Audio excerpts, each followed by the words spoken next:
Hello friends, வணக்கம். Welcome to JP Jaya style tuby. நம்ம சேனலுக்கு உங்களை எல்லாம் வரவேற்பதில் நான் பெருமகிழ்ச்சி அடைகிறேன். ஃப்ரெண்ட்ஸ், இன்றைக்கி நம்ம பார்க்க போகிற வீடியோ என்னென்னு பார்த்தீங்கன்னா, சிறுதானிய தோசை. இந்த தோசையில் அதிகமான புரதச்சத்து, நார்ச்சத்து, இரும்பு சத்து, இப்படி சத்துக்களெல்லாம் நிறைந்த ஒரு ஆரோக்கியம் மிகுந்த தோசை.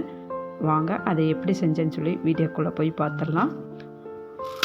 இதுக்கு நான் ஒரு டம்ளர் கொண்டக்கடலை அல்லது கருப்பு சுண்டல், ஒரு டம்ளர் பாசிப்பயிறு, இந்த ரெண்டையும் நல்லா கல்லும் மண் இல்லாமல் நல்லா சுத்தம் பண்ணி எடுத்துகிட்டு 2-3 டைம் கழுவிட்டு நல்ல தண்ணி ஊற்றி 8 மணி நேரம் ஊற வச்சிடணும்.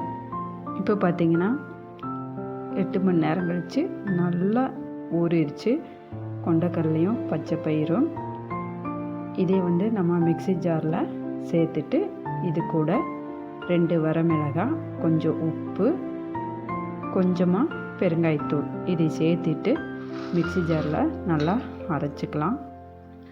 நம்ம இந்த கொண்டக்கடலையை பச்சை பயிரையும் நம்ம வேவிச்சு தாளித்து கொடுக்கும்போது சில குழந்தைகள் சாப்பிட மாட்டாங்க, வேலைக்கு போகிற அவசரத்துலேயும் சாப்பிட மாட்டாங்க, ஸ்கூல் காலேஜ் போகிற அவசரத்துலேயும் சாப்பிட மாட்டாங்க. நம்ம இந்த மாதிரி தோசையை சுட்டு கொடுக்கும் பொழுது நல்லா சாப்பிட்டுக்குவாங்க. எங்களுக்கு என்ன தோசைன்னு தெரியாது, நம்மளும் கொடுத்துட்டா சாப்பிட்டுக்குவாங்க. சொன்னால் தான் தெரியும். சில குழந்தைகள் கண்டுபிடிச்சிக்குவாங்க, சில குழந்தைகளுக்கு தெரியாது.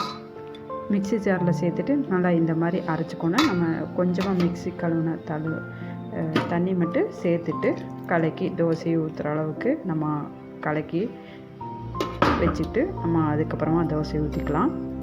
நான் இந்த அளவுக்கு மட்டும்தான் நான் தண்ணி ஊற்றிருக்கிறேன், இந்த மாதிரி தோசை ஊற்றுற அளவுக்கு.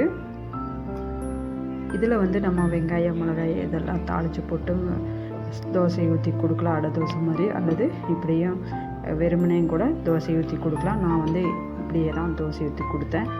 இதுக்கு கார சட்னி, வெங்காய சட்னி, தேங்காய் சட்னி இதெல்லாமே சூப்பராக இருக்கும்.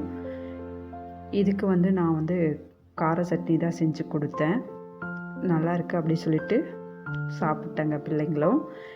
இதே நம்ம தோசை ஊற்றிட்டு எண்ணெயோ அல்லது நெய்யோ மேலே அப்படி லைட்டாக கொஞ்சமாகவோ பிடிக்கிற அளவுக்கு ஊற்றி சாப்பிட்டா அவ்வளோ சூப்பராக இருக்குது. அதிக சத்துக்கள் கொண்ட நம்ம தோசை செஞ்சு கொடுத்த ஒரு திருப்தி இருக்குது தோசை ஊற்றி கொடுத்தா அப்படிங்கிறது.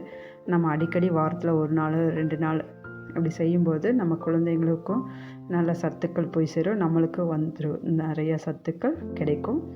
வீட்டில் இருக்கிற 2 பொருள் இருந்துச்சுன்னா போதும், இது ஆரோக்கியம் மிகுந்த சத்து நிறைந்த தோசை நம்மளுக்கு ரெடி. எப்பயுமே ஒரே மாதிரி தோசை சுடாமல் இந்த மாதிரி தோசை சுட்டு குடிக்கலாம்.